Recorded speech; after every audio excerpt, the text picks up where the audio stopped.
ઘણી વખત એક્ઝામની અંદર આવા શબ્દો આપણને કન્ફ્યુઝન કરાવતા હોય, રાસ, રાસડા, ગરબા અને ગરબી. ક્યાંક થોડો ઘણો આપણને તફાવત જોવા મળે. જેમ કે રાસ, આ રાસ પોતે પુરુષ પ્રધાન છે. કેવા છે? પુરુષ પ્રધાન છે. જ્યારે રાસડા પૂછે તો એ સ્ત્રી પ્રધાન છે.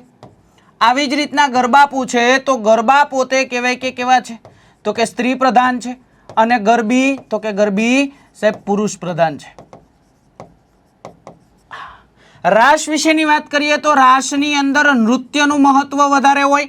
રાસડાની અંદર તો કે રાસડાની અંદર સંગીતનું વધારે મહત્વ હોય. ગરબાની વાત કરીએ તો ગરબા સાથે સંકળાયેલા અગત્યના વ્યક્તિ એટલે સાહેબ વલ્લભ મેવાડા. અને તમને પૂછે ગરબી સાથે સંકળાયેલા અગત્યના વ્યક્તિ એટલે કે દયારામ. રાસની અંદર તમે જુઓ, આ રાસની અંદર તરલતાનું મહત્વ વધારે હોય. જ્યારે રાસડાની વાત કરીએ તો રાસડાની અંદર કોમળતાનું મહત્વ વધારે હોય છે.